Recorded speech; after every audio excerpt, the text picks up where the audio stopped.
As if we are, as you know, very, very official people. So Oh, I know. I've always thought that of you both. Super professional.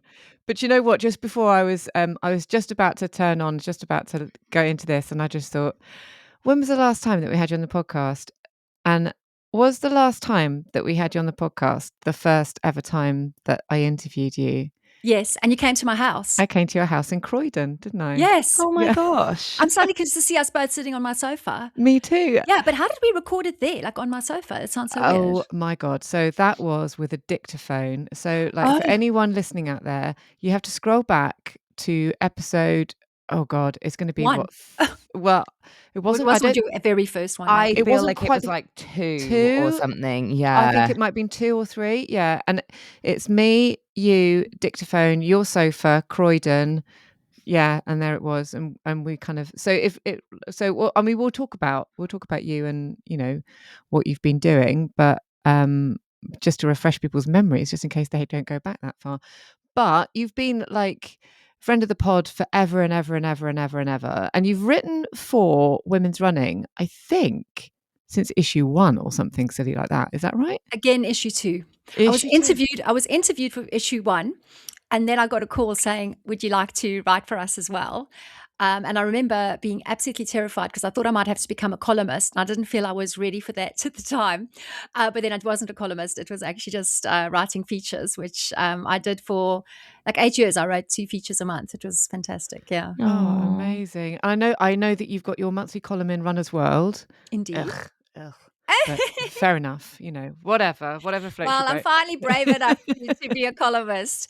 Though I have to say, sometimes it's a challenge to think of something new because all the things I wanted to rant about in running, like unfriendly other runners or unfair cutoff times, things like that, I've already written about. And I'm always looking for new material. But thank God, every day presents a new opportunity. Like yesterday, I went to the gym for the first time in about a decade. And I thought I'd just do a 5K on the treadmill because I was trying to fit it in between classes. And I got a bit exhausted halfway through. So I put the treadmill off and just sort of regrouped myself and reset my podcast. And when I came back on, it went back to the same speed it had been before. And all of a sudden, my feet were on the treadmill. Sparks were flying out of my trainers. They were squeaking.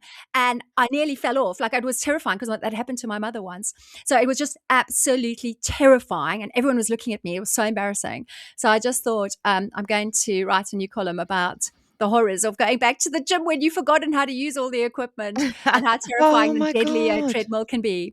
So, yeah, I think that's, do you know what? And I was just talking about that last night with a friend. We were talking about how there needs to be more kind of women only spaces in gyms because they're so overwhelming and so kind of intimidating when you go in. Like I said, that even though I've been going to the gym for over a year now, this one specific gym, I'm still not going to the big clanky kind of chest press area. Oh yeah. I'm terrified of it.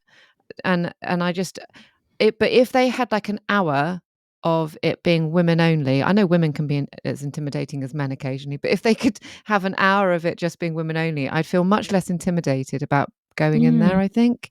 Oh, absolutely. I never ventured into that section in the gym because I was a regular gym goer, 15 years ago. And in Fitness First, that section, well, there were no other women in there. And I never went in there until I got a personal trainer. And he told me, how beneficial it was to do free weights, especially. And then I just went into that section. And, obviously, after a couple of sessions, you just don't care who else is there. But it is very daunting when you first venture into this space with these massive men with muscles, the size of Everest. Yeah. I honestly forget that men exist sometimes, and in sport especially, because we're so used to having this conversation and like doing our thing with just women, that sometimes when men are like around at races, I'm like, oh my God, who are you? What's going on? What's that? You know what? I agree. I was talking to Holly because I went to the football last weekend and I went to see Millwall play.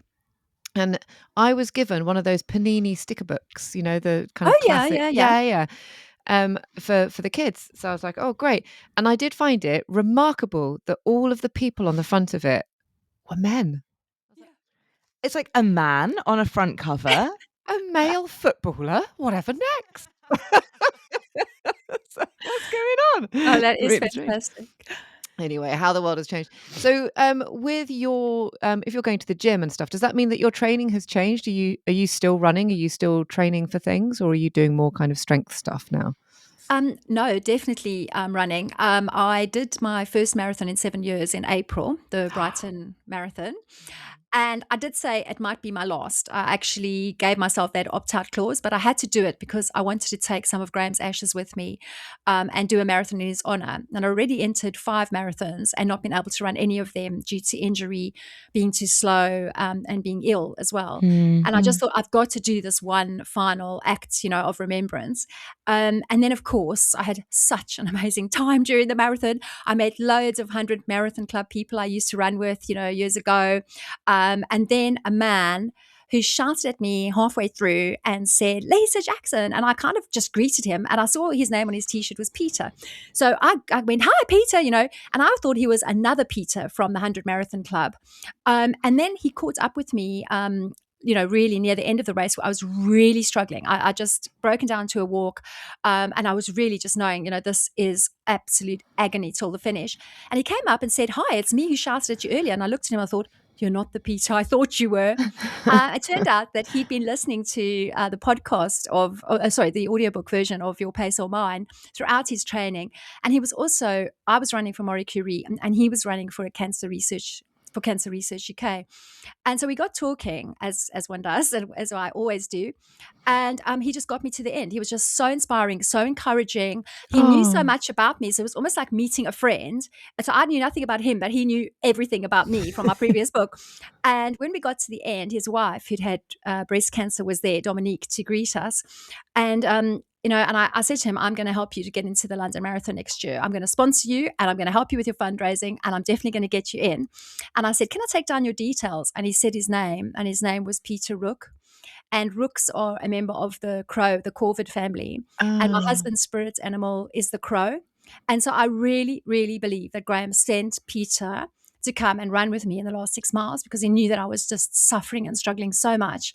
And then I Oh managed my to get him a God. place in the London Marathon. A friend of No. mine has got a very small charity in honor of his daughter who died of cancer at a very young age. I saw his message. I wrote to him and I said, Paul Bigmore, let's give this place to, I can't think of a more deserving person than Peter. I'm going to back him all the way. And they got in touch and Peter got his place. So I will be Oh at the finish line my God. with Oh. his wife in London next year. I'll be supporting him all the way along the course because the support he gave me, I need to repay the favor. That is Oh, isn't that gorgeous. wonderful? But Brighton Marathon, how many marathons? What number marathon was that for you? So that was 109. Yeah, well, 109. so Your actually, as you can 109th tell, I like marathon. round numbers, so I've got to do 110. So of course, within 2 days, I'd already entered next year's Brighton, and then I kind of thought someone invited me to the Manchester Marathon, a member of the 100 Marathon Club as well, and I've just got a clash of diary dates. But I just thought it is an absolute waste to train for 5 months and just do one marathon. So I think in future I'm going to double dip and do 2 marathons every Yeah. year in April. But I'm just going back to the way I started. I only used to do 1 marathon a year anyway. So I don't want to put pressure on myself because I've actually got new goals. So my new goal is to do 100 half marathons. And I'm up to number 47 now. And then I've got another goal, which is a very embarrassing goal because I want to do 100 park runs. And everybody I know has done at least 500 of them. Oh. And I went and looked at my record and I've only done 11. I couldn't actually believe it. I think I've done loads where I forgot my barcode because I do tend to, I never had a phone in the old days. I didn't have it tucked into my phone case. So I was so ashamed to think I've only done 11. And now I'm just going every week and every week I'm getting a PB. And this is just, Yes. I can't actually believe it. I'm not into PBs at all, but because I don't usually get them, obviously. And now, like, oh my Lord, and I met this really lovely guy last week, Robert, and he said, oh, he was doing walk running, but he found my chat so entertaining, he'd run the whole way. And I said, look, you can walk at any time, but I'm not walking because I'm really trying to run my full 5K. And he kept up with me and he just kept the pace like slightly outside my comfort zone. It was in my stretch zone. And the next minute I get this email. I was so happy. So I sort of now Aw. understand how, good runners, like I was interviewed by Paula Radcliffe recently. I understand how they feel when they cross the finish line. It's a very different Yeah. experience to the way I experience things because I've often come last, as you know, like I've come last in 25 marathons. And the last half marathon I did, I came last as well. But yeah, I'm just experiencing the joy of slowly getting better, which is That's so nice. Honestly, that amazing. we're Yeah. kind of all about that on the pod at the moment as well, and it is really satisfying. It just shows that whatever your pace is, you can still have that feeling of like, "Oh my god, I'm on top of the world and I'm just on Yeah. Yeah. top of my game." But I was gonna say as well, Lisa, you're in massively good company because I think between me and Esther, we've probably done less than 11 combined. Oh, Yes, I right. think so. Oh, Oh, Yeah, yeah, you're yeah, we yeah. shocking. I know are you're only saying that not Yeah. to make me feel parkrun better. gals. No, No. honestly, we're not parkrun gals. And that is actually such a lovely goal that maybe I should set for myself as well. Because I do love it when I go. I just never go. Yeah, well, you know, my one takes place outside my flat. So unbelievably, I wake up in the morning on a Saturday and I look out the window and they're all running. And then I go out to my dressing gown with a cup of coffee and scream and cheer for them. And some of them know me, so they like wave up to me. And I Mm. actually like started to realize it's actually getting embarrassing. But you know, the thing was, I need to maybe say something, and maybe the organizers of Park Run will take note.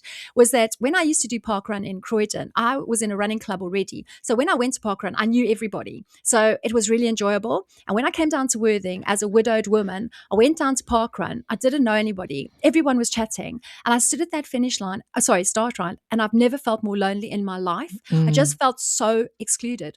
And there wasn't someone with a megaphone saying, "Come on, guys, who's coming to the coffee shop with me?" You know, I do feel that should be compulsory part of Parkrun, because actually that's one of the main reasons I didn't go back is I Yeah. don't feel lonely, even as a widow at home. I feel very comfortable with my own company. I honestly don't feel lonely. But when I'm around people and no one's talking to me, I feel incredibly lonely. Oh, And I I just Me didn't want to absolutely expose too. that. myself to that Yeah. again. Yeah. Honestly, that is Yeah. such a thing for me as well. I know it sounds a bit woe is me considering I've just confessed it. I think I've done 3 park runs. So it's not like I've made a huge effort to try and get involved, but it is exactly that same thing. Sometimes it can feel a little bit playground rejection where you just see all these other people who go every week and they've got their group and they've got their gang, and it can feel really difficult when you're on the outside of that. Yeah, I feel exactly the same. Like me and Hol did one park run together, didn't we? Was Yeah. it just the one, isn't it? And then, yeah, I've done a handful on my own and I felt completely excluded. And I think particularly because our one is up near a university. So you do get some very speedy kind of uni kids. Well, I say kids, sort of late teens, early 20s. You get a big group of them. There's lots of regulars. And there are a core bunch that go and have coffee. And I think that Bath Park Run do try really hard to kind of remind people that that's something that they do. But Mm. if you're not part of that little clique and that little gang, it can feel, yeah, really exclusionary. It's a really weird feeling. It was kind of worse than being on the start line of like a big race, because at least in a big race, everyone's in it together. Yeah. But when you're in parkrun and there are like core, hen parties and groups of blokes over here and lots of people that meet up, yeah, it feels really weird. It's a very good point. And that was such a perfect summary, what you said there, playground rejection, because that is Mm. exactly how I felt. I was bullied when I was at primary school. And that's why I hated sports like so intensely. It was just Yeah. humiliation for me, because I'd be standing under the netball post and the girls would refuse to throw the ball to me, just to show me Oh. how excluded I was. And obviously Mm. it was so embarrassing because they didn't like me because I was so academic. And Mm. that's, haunted me. And it's deprived me of years, decades of running, because I didn't want to feel that feeling again. And that is exactly like, I can just feel the tears prickling in my eyes now at the Mm. thought of the netball me, but also the thought of me, at that park run. So, yeah, I mean, I did meet someone recently who she kept greeting everyone on the course. She was actually tail walking. And I just ran past her and I said, "How come you know everybody on parkrun?" And she said, "Oh, we do junior parkrun together on a Sunday. You must come along." And then we got chatting because she could walk at my running pace. And she just said, "I wish we'd met you 3 years ago because we would have invited you to coffee. Come and have coffee with me right now."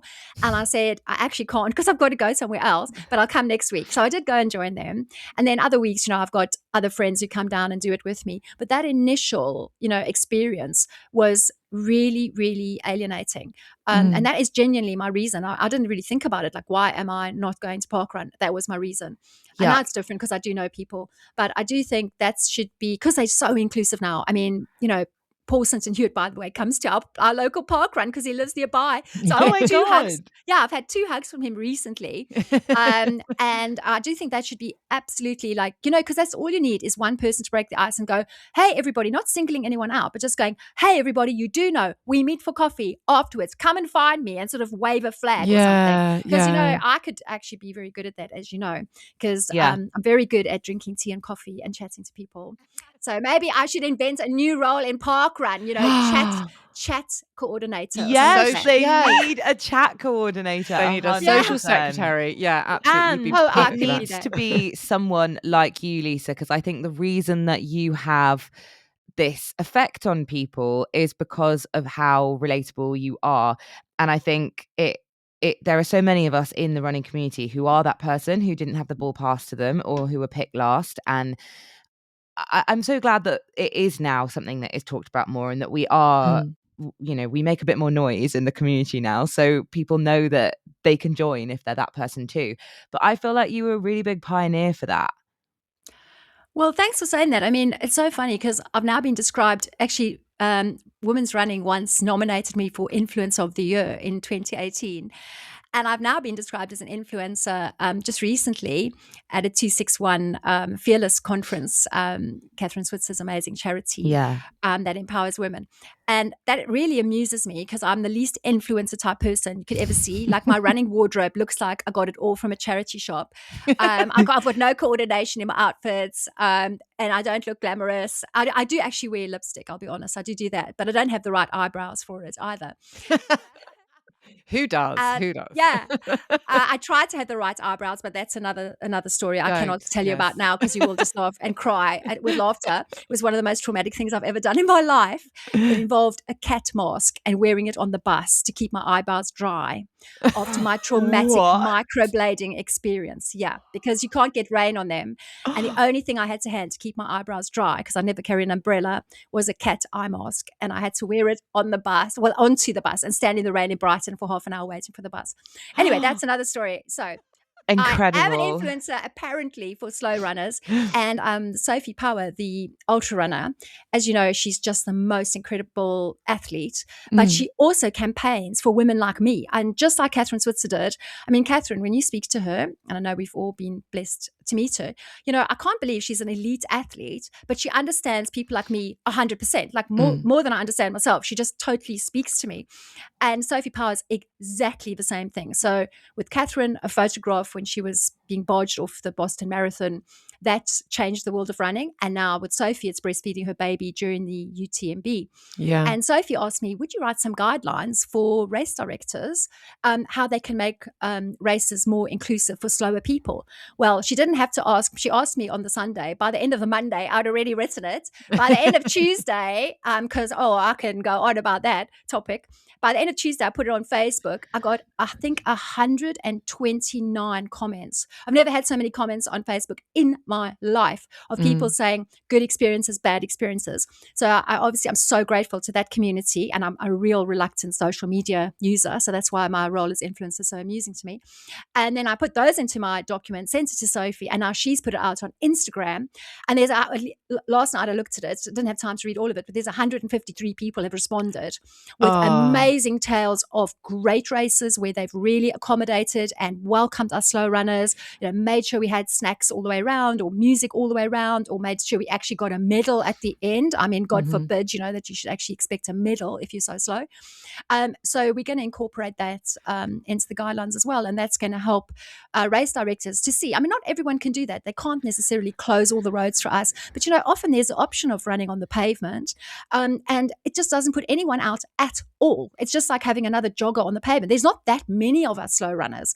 And just, if you think you can keep it open and leave the timing mats down, but tidy up, everything else, it's a possibility in a lot more races than people think. So I've done it in quite an amusing format. I didn't want to kind of waggle my finger at race directors, but I have had some, really distressing things happen. I mean, one time they just dumped my luggage in the middle of a car park, just left it there, like my checked-in baggage. I was just absolutely amazed. There wasn't a single person guarding it. They just dumped it. That's awful. And deflating the finish line. My poor Yeah, husband, he had that's to not run nice. on ahead and, well, he wasn't running with me, but he was already at the finish, noticed what they did, and then ran over to them, ran back from me and ran to them and said, you do know, my wife's still out there and she'd really like to finish on a finish line as opposed to, a deflated piece of plastic. So they quickly blew it up again. But there's a lot people can do to make us feel welcome. I still, Mhm. yeah, I think when I first spoke to you about like slower running, back of the pack running and stuff like that. So we would have spoken in like, I think it was 2020 when I would have recorded that.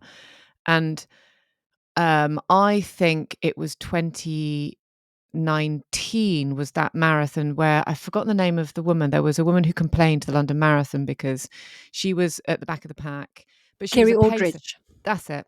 Mm. And it was awful, wasn't it, her experience? And the London Marathon transformed almost as a result of that. Because she'd had this terrible experience and she was pacing. I think that was the other thing that was a real like, what? You've kind of hired her, not paid her, but No, she wasn't pacing. Unfortunately, she wasn't pacing, but she was with a pacer. So maybe it she was the wasn't a pacer that pacer. complained. Yeah, Maybe the it's someone else that pacer was, backed her up and complained. Yeah, yeah. yeah. So I think that was, and that kind of set off a bit of a chain of events. But I remember speaking to you at that time, or just a bit after that time, and I remember you listing marathons where you've come last where it was awful, but also marathons where either you've finished last or other people have finished last where it was incredible, where they let off fireworks for the final finisher and things like that. That is what other people wrote into me about. Yeah. I can't remember Oh. which race it was. Yeah, but I mean, I've had the entire race crew give me an honor guard coming in, including the race director standing there right at the end, well, giving me a hug. Oh. That's what I've had. I've had extra goodie bags given to me as well. And Kerry actually did. She was an absolute game changer. She's an influencer. And she actually, funny enough, wrote to me the night before the marathon. Of all people, she wrote to me and said she'd been reading my book. And I said to her, this race will change you in ways you cannot imagine. Will change your life. And of course, what happened is, the London Marathon gave her a place the next year. They changed all their guidelines because they interviewed me and I sat on the phone with them for 2 hours because they knew how often I come last. And I just gave them, everything I could think about that had been great about coming last and everything that had been bad. And they've just put in so much stuff in place. They've got a disco bus.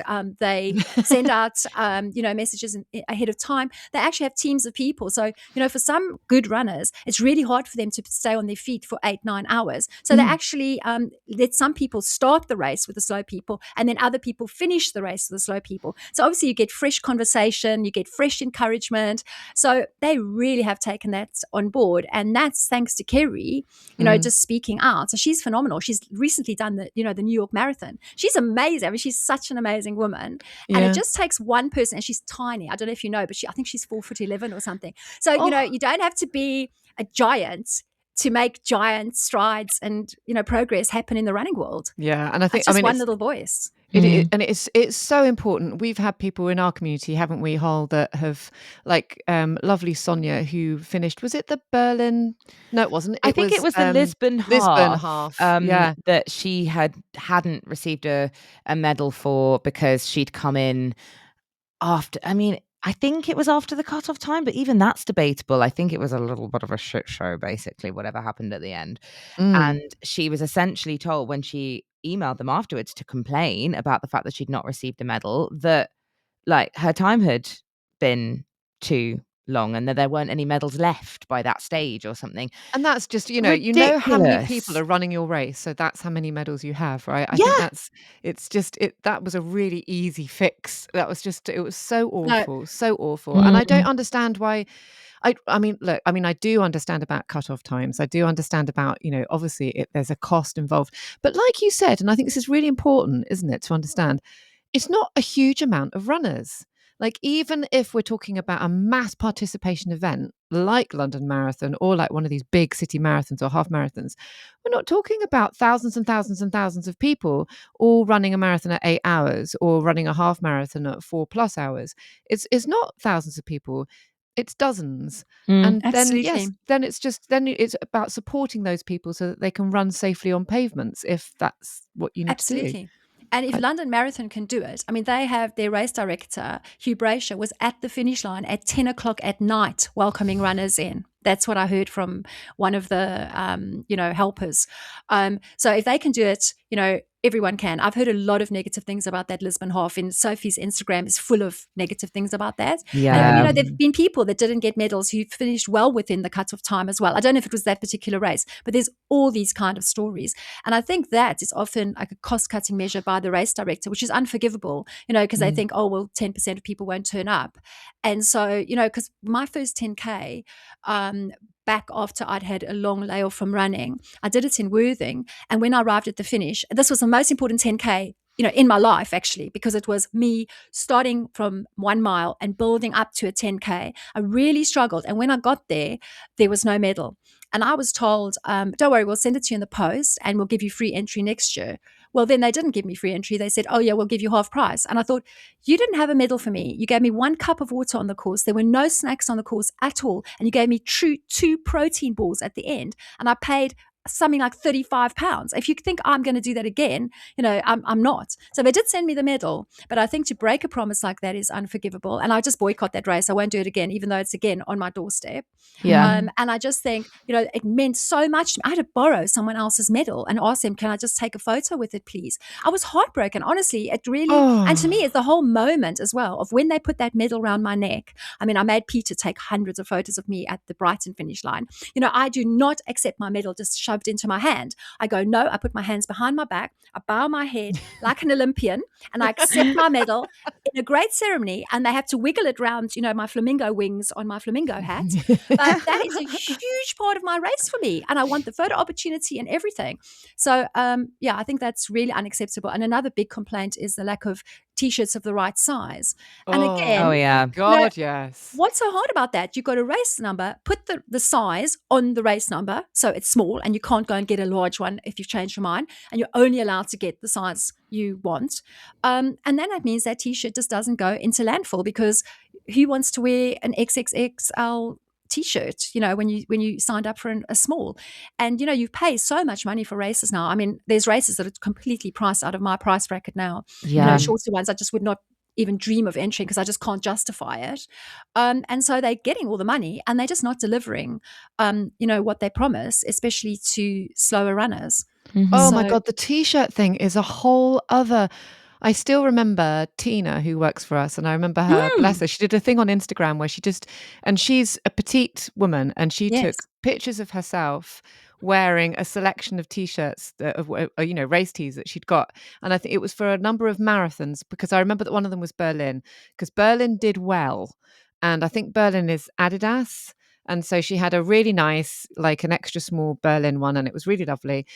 And then she put on unfortunately, her London Marathon one from that year, which was like wearing some sort of duvet. And then there was something else. But she was just complaining about it. And I complained about it that year because I think London Marathon, they're on the verge of changing. But when I did my first ever marathon, which was virtual, I got the T-shirt for that. And that was 2020. And I got the T, and it's massive. And I would have loved to continue wearing it because it was red with gold embossed kind Oh, of the 40. nice. So nice. So nice. Absolutely my color. I definitely wear that all the time. I never, ever, ever wear it because it looks lewd. It looks like I'm wearing my dad's A top. mini skirt or something. Yeah. Yeah. It's really not even, I can't even wear it for home workouts because it's so long. And it's Yeah. just like, it's so unflattering. It's so unpleasant. It's silly. It's counter to what you like, even if you're just having a slightly sort of cynical marketing hat on.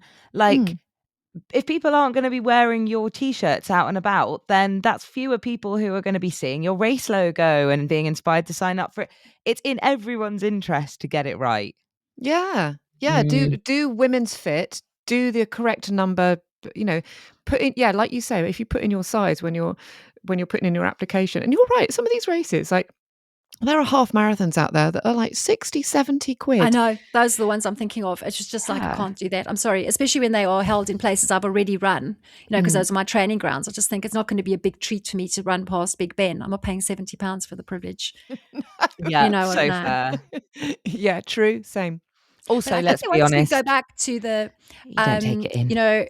not having to accommodate that many people at the end, is we don't know how many people have been put off from entering because they don't think that they fit in and they'll be able to they can't be guaranteed of a finish. When you're spending that much money, so that's the thing to me, is how many, and especially women, and we probably all know this, women are really much more unlikely to enter something if they don't think they're guaranteed to finish. Even quite fast women, if they think there's a danger I might be injured or something, they won't enter if they can't guarantee they're going to finish, whereas men will just take a punt. I mean, this is in life, in job interviews, etc. Yeah. So there's so many women like me. I mean, I find it really hard now to find marathons that have enough of a generous cutoff for me to finish. And I knew that Brighton had this new policy, and that's why I entered Brighton. And I mean, it's on my doorstep as well, but that was my main reason. And I know so many people in the 100 Marathon Club whose marathons actually per year have dramatically reduced just because they can't meet the cutoffs. So it's so sad. God. I can never run Paris again, which is my favorite marathon, because I'm just not fast enough. And no matter how hard I train, I don't think I'm ever going to be that fast again. So they are missing out on a lot of people. And the thing is, people like me, you can't discount us, because sometimes we get faster and faster and faster. Sophie Power, I think, came second last in cross country when she was at school. And look at her now. So people who start out, I mean, even Catherine Switzer, I mean, her time in Boston, I think, was 4:38 or something like that. And look, she went on to win the New York Marathon. So, discouraging people like me, and I've done the Comrades Marathon, which is 56 miles twice. So discouraging people like me doesn't make financial sense either, because you never know, what else we're going to get up to later on as we welcomed into the community and then get better and better. Yeah. This is true. And I love it. I love hearing it from you.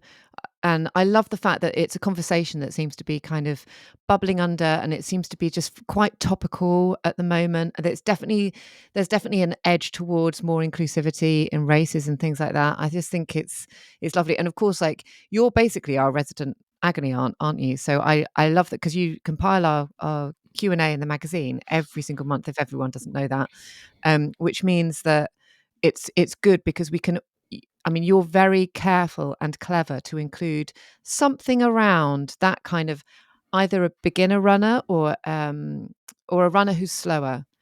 And I think people want to hear from you, and they want to hear your voice saying, it's okay, we're all there, because this community is supposed to be inclusive.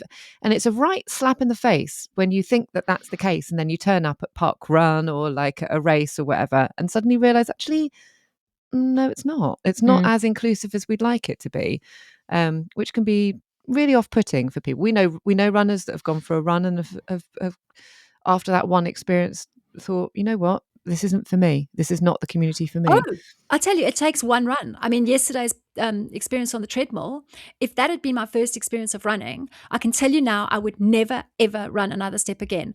I even had a podcast on, and I just found it so boring and so intimidating, like being around people who are really pounding it out and sweating. There's sweat flying all over the place. They had to have towels to mop up their sweat. Whereas, I honestly wouldn't have done it again. So I think anything we can do to lower the barriers to entry for everyone, because we all know, my dad, he called himself a lifelong runner, and I always looked up to him. I thought, oh my God, he runs every day and he's so amazing. Do you know, when I actually interviewed him for an article, I found out my dad only ran between 3 and 6K a day. That's it. Like, he never ever ran a marathon. He ran a couple of ultra marathons of 50K, just 50K, not what I'd done, which was 91K. And my dad was the proudest, biggest ambassador for running. He could still fit into his blazer, his school blazer, when he died. I mean, he was that fit looking. And I just think, gee, if Dad could be an ambassador for running and actually, never enter races. I think he entered like below 10 races in his whole life, or maybe 20. Everyone should feel that they can call themselves a runner. And we don't have to be, I mean, it's wonderful. There's this huge rise in ultra running and all that kind of thing, but we don't have to be that. That's why I don't feel like people say, go and do Comrades again. And why don't you try something else? It's like, actually, no, I've proved to myself I can push past all my mental barriers. And what I want to do now is really enjoy my running and going longer and longer. I mean, I find running such a slog that running longer just becomes like a death march. It's not fun anymore. And I can't really fool myself that it is, no matter how many nice, interesting people I meet along the way. So, I just readjusted my expectations of myself, and I'm just having so much fun, doing that. How do you do that practically? Because I think that's something that a lot of our audience struggle with, is whether it's like, Well, I don't know whether it's injury or aging or like it could be plenty of things, but regardless, like none of us are ever going to be able to keep chasing that feeling of like getting better and better and better and better because it's always got diminishing returns. How do you practically keep yourself motivated to still run and still set yourself goals when everything in society and on social media and in the running community is being like faster, longer all the time? How do we do that? I'm putting you on the Well, spot there. It's I think tricky, it is a but bit of on the spot, but I think it's because I'm older, I've got the wisdom of experience now, because I really don't care what people think of me. Like, if people think you shouldn't be a Runner's World columnist because you're no longer running marathons, or you shouldn't be a Runner's World columnist because you're not, trying to do an ultra again or something, I actually just don't care. mm, And that really helps. And then when I had a long, running mojo loss period because my husband got terminal cancer. And so I had been running, in 1 year I ran 28 marathons in 2015.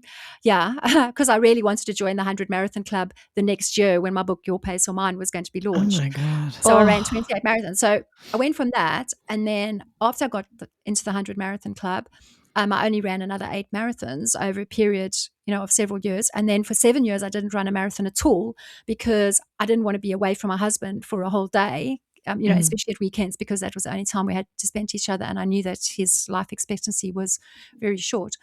And so when I came back to it, I kind of thought, well, I don't know where I'm going with this, but what I do know is I miss the community, the sense of community and connection with people.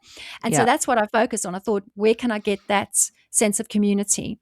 So, doing my first half marathon, again, after a break of 4 years, and boy, I mean, there just was a sense of community. People came up to me and said, I read your column and I know about your husband and I just want to wish you luck today. Gave me hugs, like complete strangers. And then I did have, the founder of Flanchy. I'm their ambassador. It's a fitness wear company. She was there, at the finish, and I could go and chat to her. And I also bumped into someone that I remember interviewing years ago, who ran for a suicide charity. And unfortunately, she got lost because otherwise, we would have run together. But she turned it the wrong way. And I just being going somewhere where people knew me or remembered me. And it just felt fantastic. And that was what I realized I wanted, was a sense of community. And I don't yeah, need to do that by running a whole marathon. I can actually get the same feeling, the same medal moment, the same piece of bling doing a half as I can a full. So I think that's how, one can readjust your expectations. I was also very inspired by a man I interviewed once called Robbie Redhat. I ran 2 marathons with him. He was in his 80s and he wanted to get to 500 marathons. And in the one marathon I ran with him, Robbie fell over twice on the Thames Path, which is full of razor sharp pieces of flint. He was bleeding everywhere. I just thought, ooh, oh my God, he's 8 years old. He could have broken a hip. No, he just Mm. got up, carried on running. He was jiving at the water stations. And when I interviewed him, he said to me, I fight old age every day of my life. I'm gunning for 100 park runs. I do gardening. I walk everywhere and I do the odd marathon. And the ones I don't like are the ones with the stiles because I hate climbing over stiles. Well, Yeah. the next marathon I encountered him in, there's Robbie. And I saw him at the start and I said, Robbie, this one I'm going to do a lot more running. Oh, that was a joke. It never happened. It was the Beachy Head Marathon. I said, I'm going to do more running than I did the last one with you. So I'll see you at the finish. There I am, right near the end, on the Seven Sisters, fondly known as the Seven Bitches. And I can't take another step. I actually just had to stand there and go, I can't. It's just so steep. So I kind of took a moment to look behind me. Who's coming up that hill with a little walking stick? A person in a red hat. Ah, blow me down, it's Robbie. So up he powers up this hill that I couldn't no longer even walk up. And he goes, hello, Lisa. I knew I'd see you along the course. Take care. See you at the finish. And off he went. And he beat me by, I don't know, half an hour. Yeah. And he's in his 80s. So those are the kind of role models that I have for my life. I yeah, also have role models like Catherine, but unfortunately she is an elite athlete. But I took her for a run in Worthing with her husband, Roger. And I took them to all the literary sites because it's quite famous here. There's been Jane Austen, Oscar Wilde, Harold Pinter. So I took her to all the famous blue plaques. And then after a while, she said, can we go back to the seafront? And I couldn't understand really why she was so eager to do that. So when we got there, her and Roger just took off. I'm telling you, within 1 minute, I couldn't see them anymore. They just left me for dust. They did come back for me later, but they just needed to stretch their legs, but that's the thing. They are competitive elite athletes and I'm Mm. not. Mm. But it still shows you can still have a great run with people who are super fast, as long as they're super friendly and prepared Yeah. to run at your pace. So yeah, I think you just have to readjust your expectations of Mhm. yourself and just be proud of yourself for running at all. I mean, Yeah. every single time that I leave the store, I I just go, I'm so proud of you. And when I come back, I take a moment, I go and look in the mirror because I haven't got my husband here to say it because he'd always say, I'm so proud of you. How was your run? I'm so proud of you. I go and look at myself and I am red and I've got that bit of sweat on my face. I might even sniff my t-shirt and I go, Lisa Jackson, I'm proud of you. And I just say that over and Aw. over again because I am, because every run is a challenge. It just Yeah. is. I'm not good at running. It doesn't come naturally to me. I mean, I must share with you one thing that really revolutionized my running was I do the walking warm up now. I always thought, "Hey, ain't nobody got time for that. I really just thought, no way, I'm wasting my time walking when I could be running. And now it's 5 minutes of walking. Doesn't matter what is going on, 5 minutes of walking. And that just prepares your body. It releases synovial fluid, which juices up your joints. So I'm telling you, when I do start running, I feel so much better than before. I mean, before it felt like just running, headlong up Everest at the start of every run. So my body does need that warm up. And that's something I think everyone should take note of because I genuinely thought it was optional. And now it's utterly compulsory. And I love it now because I also say to myself, if you go on that walk and you're really, really not feeling it, it's like too cold, too windy, you're hating it, you can go home. And then you've done a 10-minute walk. And I have never once gone home. But the fact that I've given myself that little opt out, got myself out the door, and it doesn't make the start of it feel so dreadful. Yeah. So it really has helped me. I mean, I'm not saying I hate running every single step of the way, but compared to most people, like I can honestly say, I can't even think when I last looked forward to a run. But then Yeah. Yeah. obviously afterwards, the feeling, which is like nothing else. I mean, I can go for a 2-hour hike, but the way my body feels, the way my brain is reset, the zinging in my body, even the shortest run. That's why I say now, like, just go for 10 minutes run. Don't think it has to be a 5K. I just would not. I was like a Naomi Campbell of running. I won't get out of bed for less than a 5K. Now, I hardly ever do up to 5K. I do 4K. But I'm just getting all the benefits and I'm doing it much more frequently because it doesn't, in my mind, I'm not thinking, oh God, think about how you're going to have to push through all your reluctance and, your legs feeling like logs. I just get out there, get it done. And also, I also say to people, find yourself a running buddy. They are just transformational. Just knowing that someone's waiting for you and they're gonna leave their house at a certain time, and you better be out there to meet them, no matter how much you don't feel like it, no matter how cold it is, no matter if you wish you'd brought a balaclava. Just have a running buddy because they just make it so much more fun. And actually, Yeah. that's what I realized, on the treadmill yesterday. My running buddy doesn't like running. She actually likes it less than I do. So she lies dramatically on the seawall, wailing with her hand over her eyes. Like, I can't go on. I can't go on. And of course, I think, my God, is there something wrong? Do I need to call an ambulance?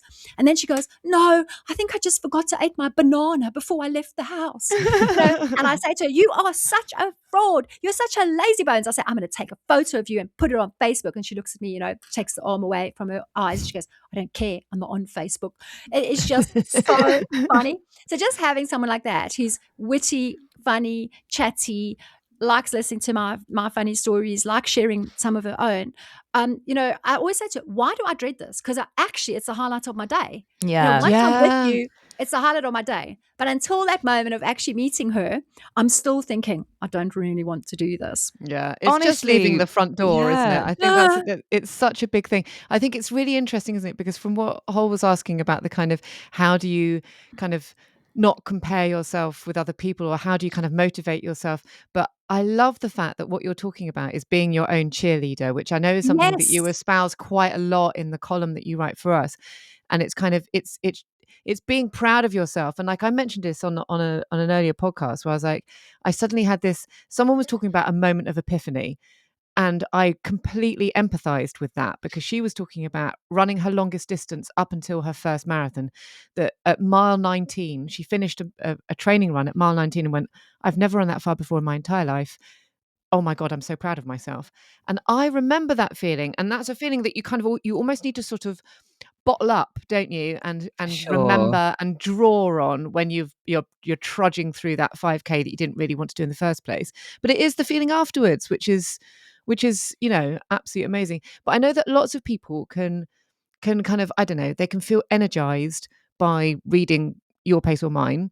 But you've also, which has all these kind of like loads and loads of information there, lots of help for people who might not feel as though they belong to this Mm. community. It's constantly referenced in our Discord, constantly. What book should I read? Read this book. But you've got another book as Yes, well I coming have. out at the moment. So I was just wondering if maybe we can talk about that, because I know there's a lot of running in it, but it's a whole other story, isn't it? It is indeed. So my latest book is called Still Running After All These Tears, A Runner's Journey Through Grief. And it's a stealth help book. So I know that running mojo loss is something that is hardly ever discussed. And yet, if you speak to people in the 100 Marathon Club, you will find how common it is, even among people like that. And even my comrade's mentor, Nikki Campbell, who without her help, she ran a website and she used to give free coaching advice. I would never have finished Comrades. I definitely wouldn't have. I met up with her in South Africa when I was caring for my dying father. And she said because she wasn't doing Comrades every year anymore, and she'd done, don't misquote me, like 23 or something. Mm, Because of the pandemic, they broke that streak that she had, and she couldn't even run 5K anymore. And I couldn't believe it. She asked me if she could walk with me. I was like, wow, I have never had another person ask me if they can walk. I just haven't. It's always mm, me doing the asking. So I realized that was very, very common, and I wanted to talk about that because there's no shame in it at all. I mean, these mm, people are phenomenal. They're athletes, really, the things that they've achieved. So that was the kind of main basis of my book initially. And then all these life events happened to me. The terminal diagnosis of my husband, who got mm, lung cancer related to asbestos exposure. Then my dad got dementia, and my sister then died, and then my dad died as well. So I had 3 bereavements in 17 months. And through the journey with Graham, I had to do so much thought management because Graham was the most amazing husband to me. He was my soulmate. He was my baggage boy at all, dozens and dozens of marathons. If he hadn't said to me, Lisa, this is the baseline, when I did my first training run for Comrades, and there was just no way I'd be able to finish Comrades in time, I wouldn't have done the second training run. But he just said, Lisi, don't give up hope now. This is where you're starting from. This is not where you're finishing. This is where you're starting from. Just his wisdom. And, he would do all the housework, all the cooking, all the shopping, all the cleaning so that I could write, because I had a full-time job. I had a commute, so I could only write in the evenings. So he would just back me up, bring me little cups of tea. He'd actually chase me away. Like, he'd be chatting to me and all of a sudden he'd go, I want you upstairs now. This book won't write itself. So that was the kind of person, that I had in my life. He really was my best friend. And so the thought of losing him was my worst fear ever coming true. I can't even tell you. I'd even talked about it before and said that's my worst fear. And then it actually happened to me. So you can mm, imagine there were just these screaming thoughts in my head of utter fear mm. for a long time. And Graham and I actually even discussed a suicide pact because I couldn't imagine living without him, and I didn't Yeah, want him to die in pain. And the dying in pain thing is the reason I'm such an avid campaigner and supporter of the assisted dying bill and yeah. dignity in dying, because I suspected his death would be painful.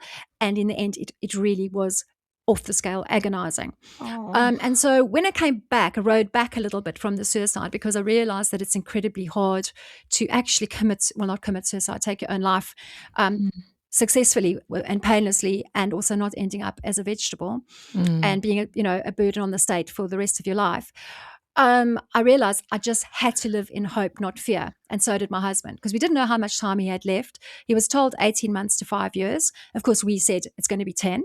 We just sort of trying to putting ourselves further ahead once we'd made the decision that, we were never going to talk about suicide again. And it was a daily struggle. I'd wake up in the morning and just be just filled with fear. Like I'd have a lovely thought, because I actually am very lucky. I wake up in the mornings with positive thoughts, and then all of a sudden, Graham's going to die. Graham's going to die. Don't forget that. And so I developed all these techniques taken from my hypnobirthing training and my hypnosis training, because I'm a clinical hypnotherapist. And we started using the stop technique, which means you actually detect that you're having a negative thought, and instead of allowing that to roll into the next negative thought, you imagine a giant stop sign and someone with a megaphone, preferably with a South African accent, screaming "stop" in your ears.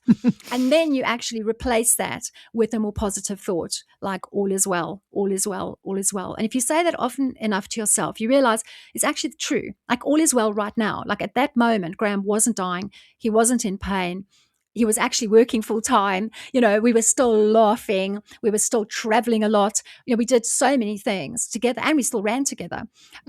So I used the stop technique, also something called the waterfall technique, because I was trying to bottle down all my negative feelings because I had to remain incredibly strong for my husband. So I just felt seeing me weeping, which is really what I just wanted to do full time, would not help him in the slightest. So I had to be the strong one, which was kind of a role reversal because he was always the strong one in our marriage.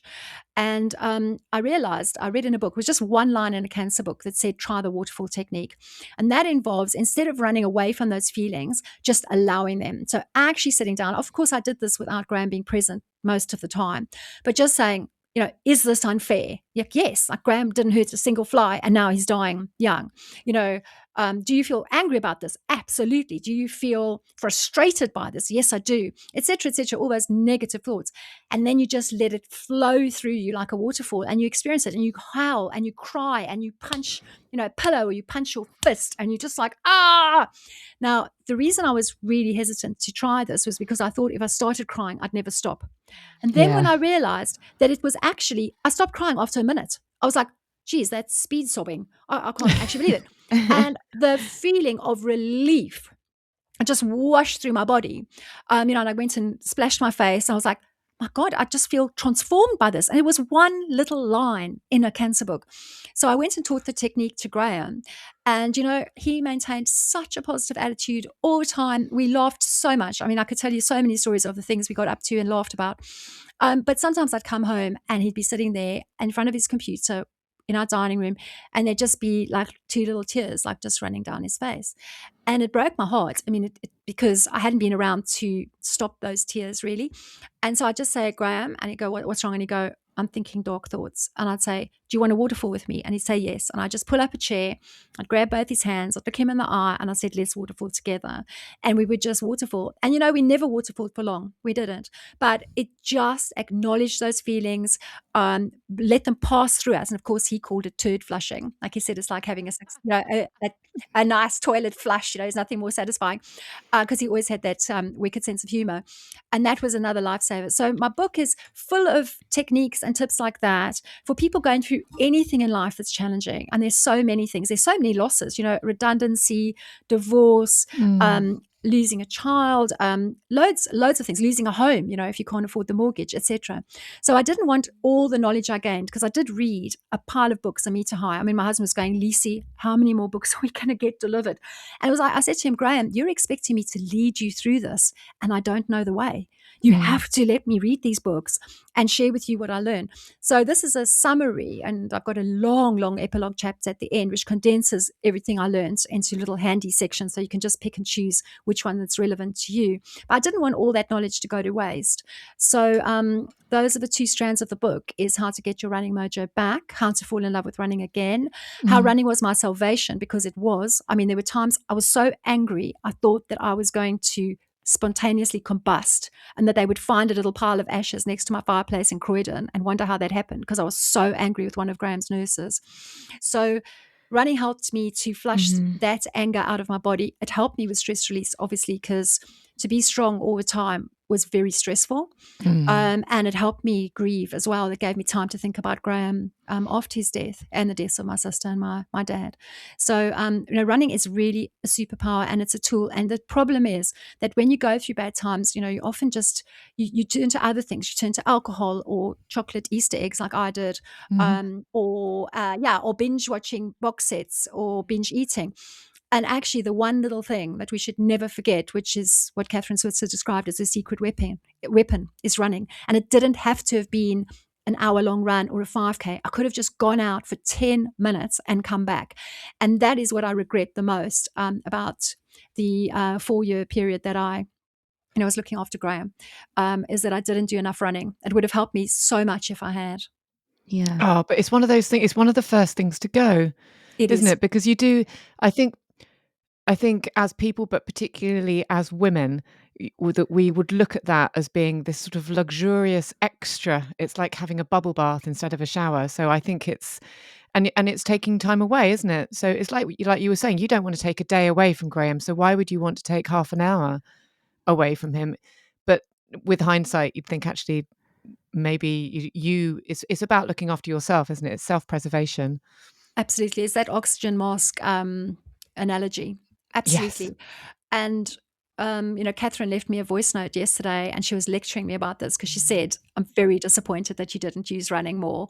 And I was like, Catherine, the reason was that stress and fighting for someone's life, which I did for 4 years, is so exhausting. I genuinely did not have the energy. But the thing was, I didn't have the energy to do a 5K. I did have the energy to do a 1K or a 2. And that's what Mm, I should have done. And I didn't. So that's a big message I want to tell people as well mm, is don't put those other expectations. The run needs to be the bubble bath. It doesn't need to be yet another, onerous task on your to-do list. And of course, the problem is I struggle with running. So it's not something I look forward to. So that's why it wasn't the little treat of me time. It was actually a challenge. Of course, I knew I was going to enjoy part of it at least. When I was out there, I knew that I'd feel 100% better when I came back. But to get over that initial resistance, I just didn't have the fight in me, to be quite honest with you. And that's why I didn't run marathons as well, because I just didn't have any more fight left.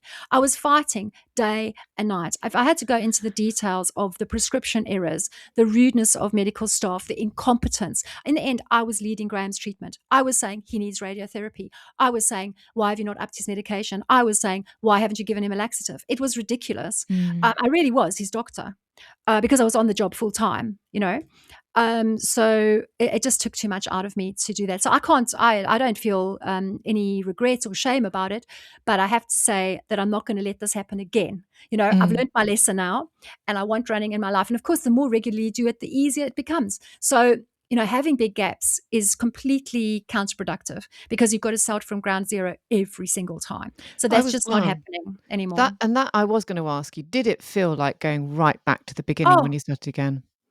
absolutely, because what happened was, I don't know if it was the COVID booster shot or that I actually had COVID, but when I came down to Worthing, I knew running was going to be my salvation, and I started running every day. I'd run down to hot yoga, and then I'd run home, and that's only a distance of about 3 kilometers. So I'd managed to successfully run to hot yoga, but afterwards, I just couldn't run again.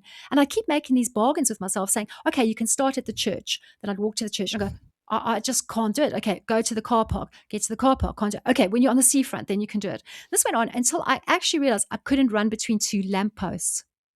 That's how bad it got. There was something wrong with me for sure, because I've always, no matter how unfit I've been able to run, you know, 2, 3, 4K.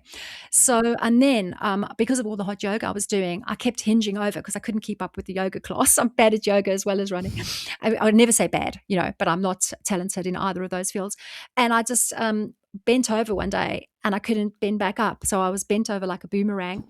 And thank goodness I'd booked an appointment with an osteopath for various other niggles. And I had to catch a taxi there because I couldn't drive. I could barely use the loo because I just couldn't, like, it was just Oh terrible. God. And she worked on me, thank God. She would perform miracles that day. But she just said to me, Lisa, there's no way. The 2 marathons you've entered, which was Paris and Brighton, she just said, there's no way you can run them. So that just was a crashing halt. And I don't think I ran for 2 months after that because I was, in such a bad way. So I had to start from absolute zero. And then I decided I'm going to start with 1 mile. And so I ran 500, whatever it is, 600. I don't, my maths is so terrible, but, half a mile out one way and half a mile back. And on my way back, I looked out at Rampion Wind Farm and there was one of the wind turbines had a rainbow coming down and it looked like the rainbow was powering the wind turbine. It was just Oh. this unbelievable, magical moment. And I look for signs in the universe now a lot ever since Graham died, and crows. There were crows as well that I saw on that Mhm. run. And I just thought, this is how I need to start again. And I'm loving this. I'm absolutely loving it because I've stayed within my comfort zone and I'm not worried about finishing. Oh, that's good. That's I mean, that's just it's so sort of life affirming. It's so it's the way forward, isn't it? That you're plotting there. It's just incredible to hear. I wish every run was like that, where you Oh, I you do. know, these magical moments, but, the more runs you go on, the more you're gonna find runs like that. I mean, the sunsets that I have seen, you will not believe in Worthing how gorgeous they are, and I wonder, like, why is everyone standing and, pointing their cameras? And I look behind me, and it's like, unfortunately, the ones I always get my timings wrong. The sunset's behind me, So, yeah, the more running you do, and the more, then you bump into people and things like that. There's more of those experiences that really make life worth living, because I really struggled with a sense of loss of purpose. I was no longer a wife. I wasn't a sister anymore. I wasn't a daughter anymore. And I was like, what am I? Like, what am I actually, what am I here for? What is my purpose? And then when I realized that, I hadn't lost my identity as a runner, it was like a best friend who's always there for you, whether you've been in contact with them last week or last year. And I came back to it, and it welcomed me back. And the running community, more to the point, welcomed me back. And then I just thought, yeah, I'm going to call myself a runner until my dying day. And, if I reduce down to, I don't know, doing 100 junior park runs, which is only 2K, yeah, I'm going to do it. Yeah. So, Yeah. yeah, I'm so glad I'm back, and I won't let running, escape my grasp ever again. We're so Good. glad you're back. We are so glad you're back. And I do think that's something to sort of slightly take away. Like, I think about, like, we were talking about right at the beginning, we were talking about races and a lot of them not being inclusive enough.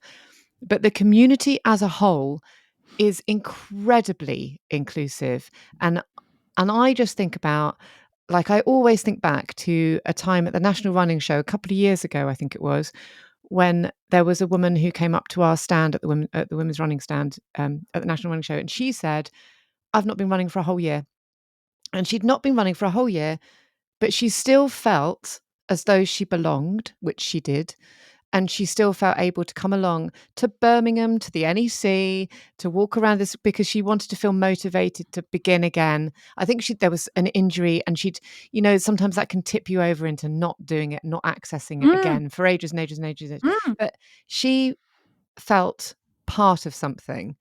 And I think we need to remember that we are all part of something, whether we're running or not. Like, Absolutely. And that is why I always say to people, one of my top tips is subscribe to running magazines. Because when that lands through your door, and I've had periods where I have not run for 6 months, it comes through your door and it just says, hey, you are a runner. And I remember how proud I was to read my running magazines on the tube. I always wanted people to go, yeah, get me. I know I don't look like it, but I am actually a runner. You That know? is such a So, good point. I never even yeah. think about that Oh, as a yeah. motivation. Like, we need to mm. talk about that in a marketing meeting. Of course. Like, Absolutely. it's like, it's identity, isn't it? You're It like, Mm. is identity. yeah. That's exactly the conclusion I came to in my book. Yeah. Was, my experiences of doing things without Graham that I used to love doing with him, like camping and travel, I haven't enjoyed nearly as much as I used to. But running, because I didn't run with him, that is one of the reasons as well, because he was much faster than me. So though he started with me, he very seldom ran alongside me. But running, I had my own identity. I had my own sort of reasons for doing it. Mm. And it just made such a big difference to know it was my identity that no one can ever take away from me. I mean, even, if you run, I'd say that, like, if you run once a week or you run once a year, you're still a runner. No Hmm. one's going to be able to rip that away from you. It's a bit like, being an Olympian. No one can take that. True. You're an Yeah. Olympian. Once you're Olympian, always an Olympian. And it's the same with being a runner. I really believe that. And we're always going to welcome you back. I mean, I obviously make it my job to welcome as many people back as I possibly can. But the thing Mm. is, I do have something in my favor, and that's because I'm not British. So although I've got a British passport, I am South African, and we like talking to strangers. But what I found is British people are super friendly as long as you make the first move. Oh, And Yes. when you're the stranger somewhere, like, I always think it's the parkrun's job, or it's the race director's job to welcome me. I don't feel it's my job to push myself into the circle. But I Mhm. think if we could all get over that, you'll have, like, for example, with that tail walker, me speaking out to her and saying, how come you've got so many friends here? Instead of her saying to me, how are you doing at the back? What's your name, or something like that. Mm. That's how we can all work together. Actually, all of us have a job to do to make people feel more welcome. Amazing. Amazing. Lisa, it, as always, yeah, is so inspiring. I heard you talk at the 261 conference that you're talking about, and it gave And me I so heard you speak much. as well. Yeah, and it honestly gave me so much food for thought. And I think exactly the same with this chat today. I think the thank you for sharing your story. It's so vulnerable and brave, and I think it is vital for anybody. I'm going to take it into my running, but I think also just my life, like the water falling thing, is Yes. something that I need to be practicing all the time as well. Oh my god, I think it's such an amazing technique. That's Mm, and as you said it, I was like, "Oh yeah, I've done that," but without knowing that that's what I've done. I remember doing when the kids were really small. Well, when mm, I say really small, I mean 0 and the sleepless nights and things, and it just got to a peak of but I remember Dave saying, "Why are you crying?" And I was like, "Because I just need to." I need to cry. Yeah, Yeah, absolutely. yeah. and And and he was so worried about me crying. I was like, "No, no, no, I just no, need to get it out." You know? but we Um, spend so much energy stuffing down those emotions Mm. instead of just allowing them. But the main thing is not to let them get stuck. I mean, if you start, just fixating on the negative thoughts and the unfairness and whatever it was that you're thinking, then that's not helpful. But Mm. yeah. actually just seeing it as this waterfall sweeping through your body and just taking away negativity with it. And crying is a really great mechanism for releasing that. So it's really important that we allow ourselves to cry. And we're also scared of it. It's really funny. Like someone I know, she said to me, I'm really scared that if I start crying, I'll never stop. And that was exactly how I felt. But Mm. it's really good, and it doesn't take up a lot of time. I mean, that was, I'm always doing things, 700 things at the same time. So kind of almost didn't have time to cry. Yeah. And then it was like, Lisa, it's less than a minute. You have got time to cry. It's fine. So yeah, that was quite funny. It kind of fitted in with my schedule as well. Oh god. Oh, Lisa, thank you so much for talking to us. I mean, you're you're part of women's running. You're part of our community, Oh, Mhm. obviously. yeah, always Um, once a part of women's writing, always a part of women's writing. It's So part of my true. identity. so true. Um, So true. where and when can we get your book? Wow, that's a lovely question. You can pre-order it now, Mhm. and it's on Amazon. It's gonna be in Waterstones and all good bookshops, but it's actually only published on the 8th of January. So if you order now, there's a kind of price guaranteed price on Amazon, and then it will get delivered to you, early in the new year. So you can buy it for a Christmas present for someone and then just say there's gonna be a little bit of anticipation before you can actually read it yourselves. Oh, Got amazing. you. And will you be coming along to the National Running Show this January? Absolutely. I'll be there launching my book. So Love. there are gonna be people in flamingo outfits, blow up flamingo outfits, handing out flyers. There's gonna be spot prizes for the people who are dressed as flamingos or in the best pink outfits. I've got 20 free copies of my book to give away. I'm going to be doling out dairy milk as well because that's my favorite race snack. So Oh, for the lucky hello. people, those ones, and Chupa Chups to the kids. And some lucky people are gonna get flamingo spectacles like sunglasses. So it's going to be a fantastic time. There's also, just quickly, a special flanchy activewear print with flamingos and crows on it that's been Oh, designed in my honor Aw. on a background of turquoise, which was my late mother's favorite color. And that's already out. You can actually buy it now. But the official launch of everything is at the National Running Show. Incredible. oh. Well, that's something to see us through to the new year and look forward to.